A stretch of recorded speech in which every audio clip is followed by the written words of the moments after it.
है welcome back to touch travellers. 2 दशक लगे, कई मिनिस्टर्स बदले और 2 बार इस मिशन को अबॉर्ट किया गया। ये स्टोरी है एयर इंडिया की, जिसे देखने के लिए आप बेताब होकर हमारे चैनल पे आए हैं और हम आपको आज इस पूरी एयर इंडिया की स्टोरी आपको बताएंगे। साथ में ये भी बताएंगे, जिसके लिए आप बहुत ही क्यूरियस हैं, कि कैसे टाटा मोटर्स या टाटा ग्रुप, जिसे आप देसी कंपनी के रूप में जानते हैं, उसकी आज भी नहीं हुई है एयर इंडिया। एयर इंडिया आज भी टाटा ग्रुप की टाटा ग्रुप की अपनी एयरलाइंस नहीं हुई है। As a airlines Air India Tata group की नहीं हुई है। अब चलिए शुरुआत करते हैं। पिछले 2 दशक में 2 बार ये मिशन अबॉर्ट हो चुका था, 2 बार 3 इसके बीच में मिनिस्टर्स बदले गए या आए और चले गए, लेकिन ये मिशन अकॉम्प्लिश नहीं हो सका। आज के डेट में इस टाटा ग्रुप को जो एक बड़ा बिग बुल दिया गया है, जो एक ऐसा बोला जा सकता है, कैश काउ बोला जा सकता है, जो दिया गया है, वो इतना भी आसान नहीं है, क्योंकि उस पे 2 करोड़ नहीं 20 करोड़ की रोज की गवर्नमेंट को पे करनी पड़ती है उस एयरलाइंस को चलाने के लिए, ऑपरेशन करने के लिए। तो 20 करोड़ का लॉसेज हर दिन गवर्नमेंट ऑफ इंडिया को होता है और आपके हमारे टैक्स पेयर्स के पैसे जाते हैं इस एयरलाइंस को जिंदा रखने के लिए, जिसके कारण आज इसे टाटा ग्रुप को दिया गया है। अब हम लोग इस पे आगे बढ़ते हैं और आपको पूरी डिटेल से स्टोरी देते हैं और आप उसी में अपना जवाब पाएंगे कि कैसे टाटा ग्रुप की एयर इंडिया आज भी ओन कंपनी नहीं हुई है। तो चलिए शुरू करते हैं, लेट्स स्टार्ट। जहां अपोजिशंस गवर्नमेंट ऑफ इंडिया पे अटैक कर रही हैं, जहां अपोजिशंस इस पे बहुत ज्यादा विवाद खड़ा कर रही हैं, वहीं टाटा ग्रुप को हैंड ओवर होने से पहले एयर इंडिया की एक स्टोरी आप जान लीजिए कि टाटा ग्रुप को जो ये दी जा रही है, ये कैश काउ नहीं है, बल्कि एक ऐसा ब्लीडिंग मशीन है जिसको बहुत सारे ब्लड की जरूरत है एज अ मनी, जिसमें पंप करना होगा। रिफर्बिश करने के लिए उसे बहुत सारे मनी चाहिए। उस एयरलाइंस को पंप करने के लिए लगातार कई सालों से एयर इंडिया लॉस में चल रही है। इसके डेप्ट की बात मैं करूं तो आपका होश उड़ जाएगा। करीब 65,000 करोड़ का डेप्ट है एयर इंडिया का, जैसी मेरे पास जानकारी है। इसे रन करने के लिए continuously government of India will have to pay 20 crore rupees.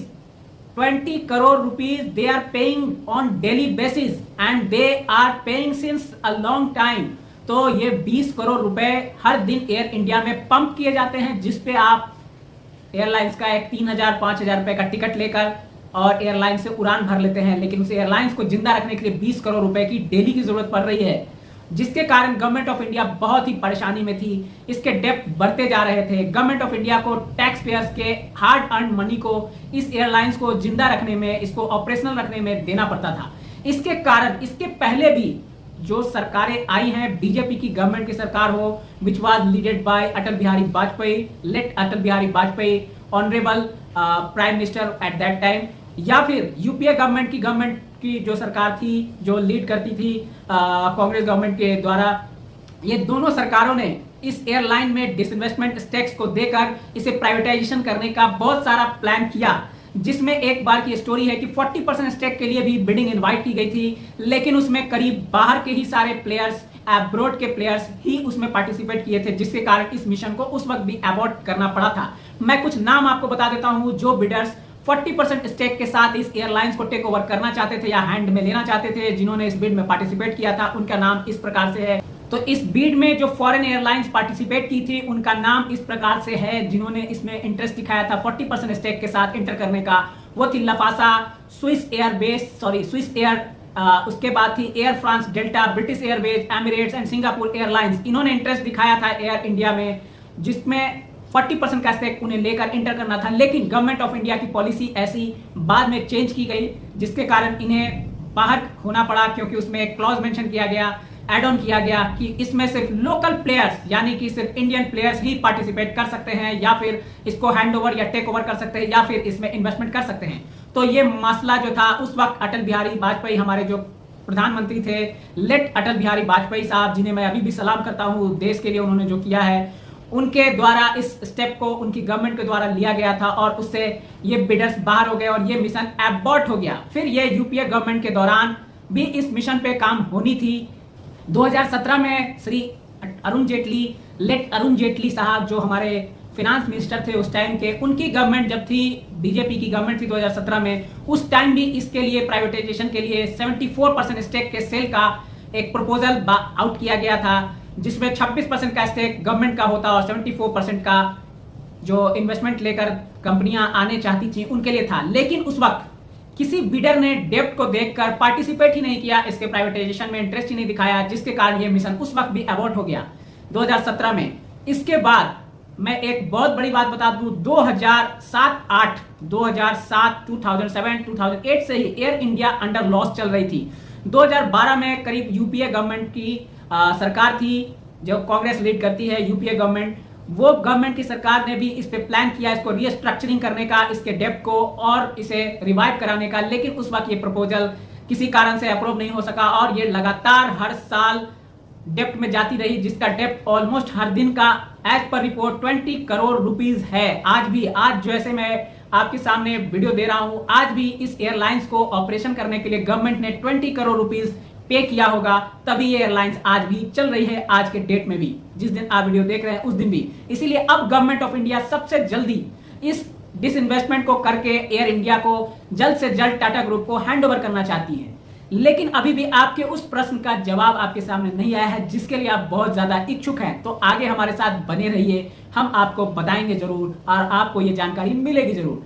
तो अब आगे बढ़ते हैं। फिर 2020 में Modi government leaded finance department by Mrs Nirmala Sitharaman, finance minister, इनके द्वारा फिर से इसमें डिसइन्वेस्टमेंट के लिए एक प्रपोजल आउट की गई, जिसमें बिडर्स ने अपना पार्टिसिपेशन किया, जिसमें टाटा ग्रुप की एक कंपनी है, टाटा ग्रुप की एक कंपनी है TALACE, टेलेक प्राइवेट लिमिटेड, जो टाटा ग्रुप की ही एक सब्सिडरी कंपनी है। वही टाटा ग्रुप जो नमक से लेकर सॉफ्टवेयर तक का काम करती है, वही टाटा ग्रुप ने 15,300 रुपए के वैल्यू को ऑफर किया और 2700 करोड़ के 2,700 करोड़ के कैश रेवेन्यू के लिए ऑफर किया बिडिंग में। इसमें बाकी भी दो कंपनियों ने बिड किया था, जिनकी बिडिंग अमाउंट जो थी वो कम थी, जिसके कारण टाटा सबसे अच्छी बिडर ऑफर की थी, सबसे अच्छी बिडर थी, सबसे अच्छा इन्होंने ऑफर किया था गवर्नमेंट को, जिसके कारण टाटा को ये बिडिंग जीतने का मौका मिला। अब उन दो बिडर्स के भी प्राइसेस मैं आपको क्लियर कर देता हूं।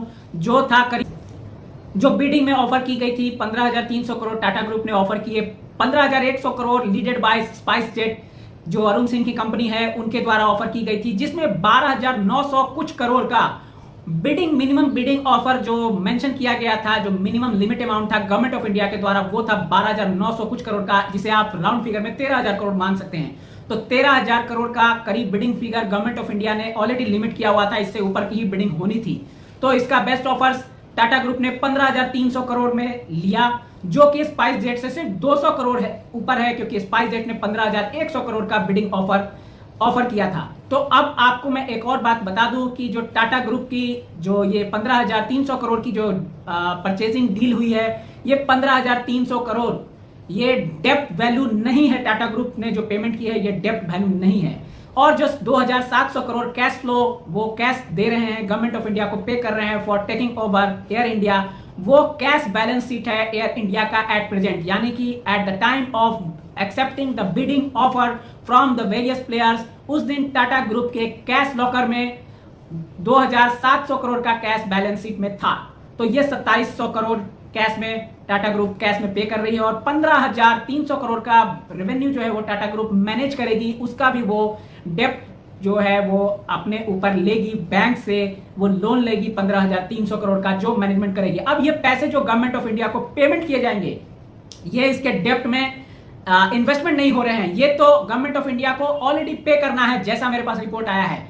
मैं आपको इसके बारे में फिर से बता, आउट ऑफ 65,000 करोड़ डेप्ट 75% के डेप्ट को इससे अलग किया जाएगा और उसे AIHAL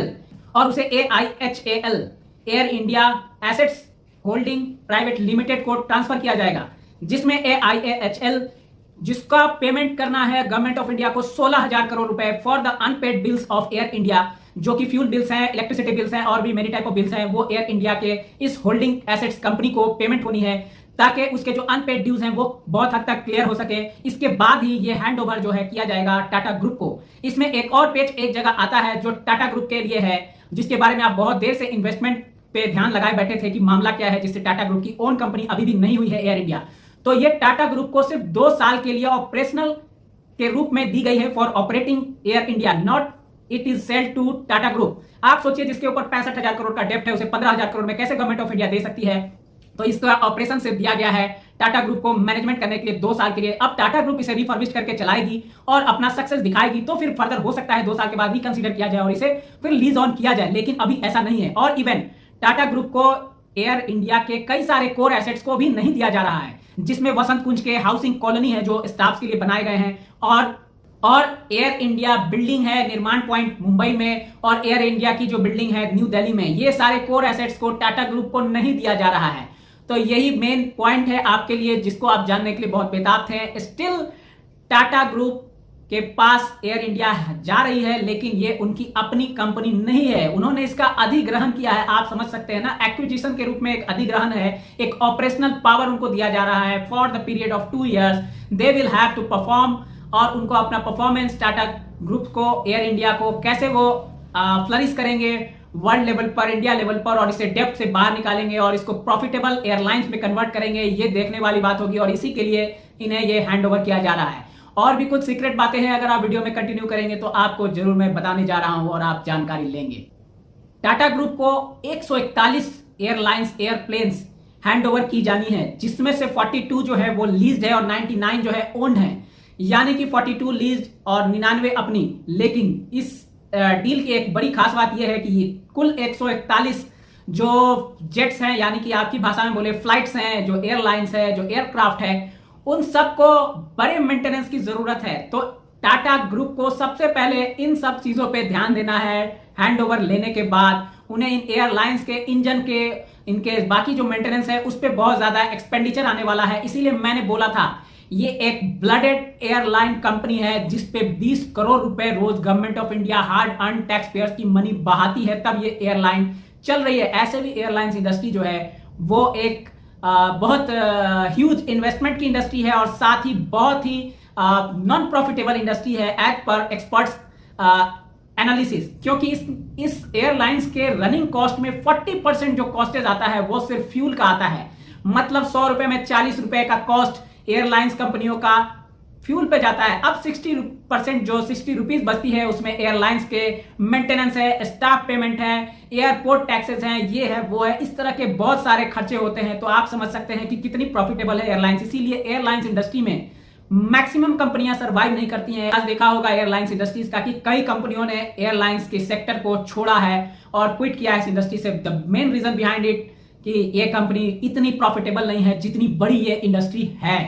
आप समझ गए होंगे इन बातों को। अब चलिए मैं आपको और भी कुछ सीक्रेट्स बताता हूं जो आपको जानना चाहिए। इसमें एक और गवर्नमेंट ऑफ इंडिया ने कंडीशन रखा है कि एयर इंडिया के करेंटली वर्किंग जो स्टाफ है, जो एम्प्लॉयज हैं, उनको 1 साल तक रीसाइज नहीं किया जा सकता है टाटा ग्रुप के द्वारा, यानी कि वही सारे एम्प्लॉयज इसके साथ कंटिन्यू करेंगे। आफ्टर 1 ईयर एयर इंडिया उन एम्प्लॉयज को VRS दे सकती है, तब वो अपने एम्प्लॉय को रीसाइज कर सकती है। तो ये एक मेजर पॉइंट क्लॉज मेंशन्ड है टाटा ग्रुप को हैंडओवर करने से पहले इस डील में गवर्नमेंट ऑफ इंडिया के द्वारा। तो आप समझ सकते हैं गवर्नमेंट ऑफ इंडिया कितनी सिंसियर है टिल डेट एयर इंडिया को हैंडओवर करने से पहले। एयर इंडिया के बेरे में ये तीसरी एयरलाइन कंपनी है। एयर इंडिया का जो ये प्राइवेटाइजेशन हुआ है ये 2003 और 4 के बाद सबसे बड़ा प्राइवेटाइजेशन है इंडिया के अंदर, जिसमें टाटा ग्रुप के बेड़े में अब 3 एयरलाइंस हो गई। पहले से टाटा ग्रुप के अंदर में एयर विस्टारा ऑलरेडी एक एयरलाइंस है, दूसरी एयरलाइन है एयर एशिया। विस्टारा जो है वो सिंगापुर बेस्ड कंपनी के एक वेंचर है टाटा ग्रुप के साथ, जिसमें मेजॉरिटी स्टेक है टाटा ग्रुप का। तो इसके बाद अब तीसरे नंबर पर आ जाती है एयर इंडिया। तो ये एक और बड़ी टाटा ग्रुप के बेरे में एयरलाइंस आ गई है, लेकिन इसमें और भी ट्विस्ट बाकी है। अगर आप हमारे साथ अभी भी बने हुए तो आपको और भी अपडेट देता हूं मैं। एयर इंडिया टाटा ग्रुप को एक्सेस देगी ओवर 4400 डोमेस्टिक लैंडिंग पॉइंट्स और 1800 international landing and parking slots, as well as 900 overseas landing slots in London and other European and another foreign countries. तो इसका भी एक्सेस एयर इंडिया देगी टाटा ग्रुप को। आप ध्यान रखिएगा, टाटा ग्रुप को एयर इंडिया इसका एक्सेस दे रही है। टाटा ग्रुप को एयरक्राफ्ट का एक्सेस दिया जा रहा है, टाटा ग्रुप को स्लॉट्स का, पार्किंग स्लॉट्स का, लैंडिंग पॉइंट्स का एयरपोर्ट्स का एक्सेस दिया जा रहा है। AIAHL, air India assets holding private limited जो कंपनी है, ये कंपनी अभी भी कंट्रोलिंग पावर रहेगी एयर इंडिया की इन द एसेट्स मैनेजमेंट।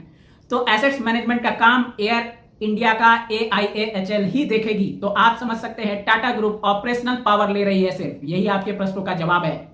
इसके साथ ही टाटा ग्रुप को फिर से एक बार मेरी तरफ से कॉन्ग्रेचुलेशंस, बहुत सारा शुभकामनाएं, बहुत सारी बधाइयां, और मैं विश करूंगा कि टाटा ग्रुप एयर इंडिया को बहुत बड़ी एयरलाइंस बनाए जल्द से जल्द। और मैं आप लोगों से विदा लेने से पहले एक बात बोलूंगा कि हमारे चैनल को सब्सक्राइब, लाइक जरूर करके जाइएगा, ताकि हमारा मोरल अपग्रेड हो सके और हम आपके लिए ऐसी वीडियोस, हमारी टीम जो मेहनत करके आपके लाती है, उनको बूस्ट मिले। Take care.